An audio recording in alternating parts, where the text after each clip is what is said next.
And then look at her hand. Ay, ang face. Hi, guwapo. Ginawa ko na namang modelo si guwapo, guys, mga kabisdak.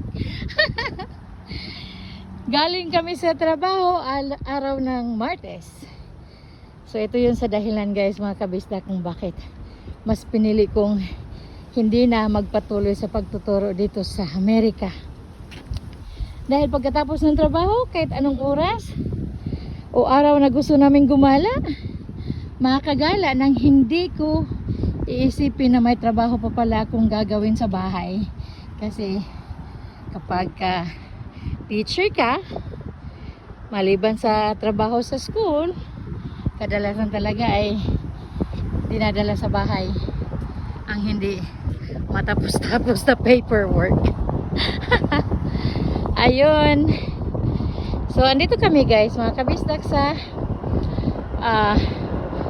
Volunteer Bridge, tapat mismo kung saan kami nakatira. At ayun, dumaan na naman ang train kasi ganito sa baba. Footbridge pala ito, guys, mga kabisdak. Mga tao lang ang pwedeng dumaan dito. At syempre sa paligid ay ganito, kabahayan. Ayan. At papuntang Prairie Path. At syempre kalsada. Ayan.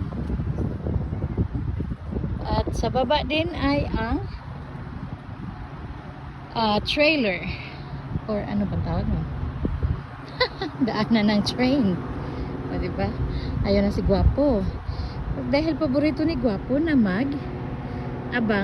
mag-video, manood ng train. Talagang paborito yan ni Guwapo. Maliban sa car show, train din ang paborito ni Guwapo.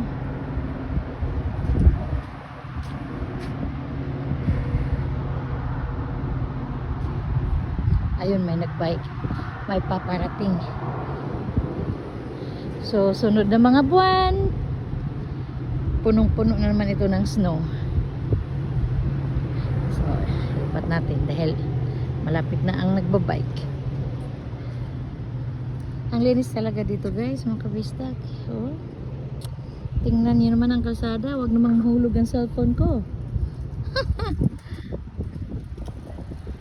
Ayan. Ayan na si Guwapo. Nanonood ng train. At dahil fall season pa, ayan, ang mga dahon.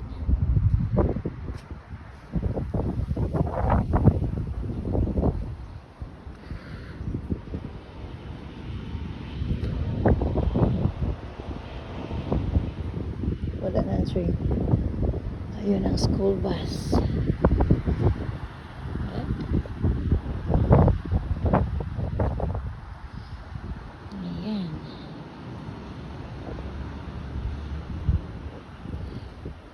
Train, railway. Ang sabi ko kanina, trailer. Train, railway, railway. Train, railway. Parang batang nag-practice ng... Hi, Guwapo! Ani? Hi, Guwapo!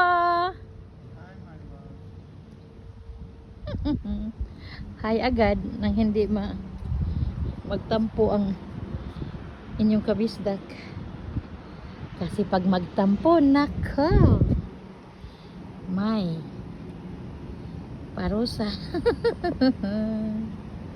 Oh, where's my camera? Ayan, walang train. Kakaalis lang ng train. Ayan ang aking... to like that because I don't want them to see them.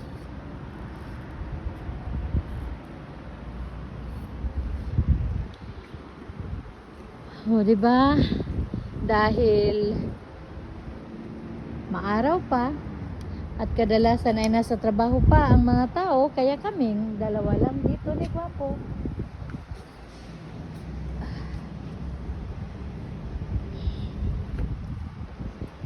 Train station. Hmm? Train station. Lah, pupunta daw kami sa train station guys, mga kabisda. Hindi pa kami natulog. Sa bagay, may 2 oras na akong tulog sa trabaho. Yes! Totoo po. Nakakatulog po ang inyong kabisdak sa trabaho. Dahil pagkatapos ng pag-audit, pag wala nang ino-audit, anong gagawin? Hindi matulog. Bayad ba yun? Ay naman, syempre.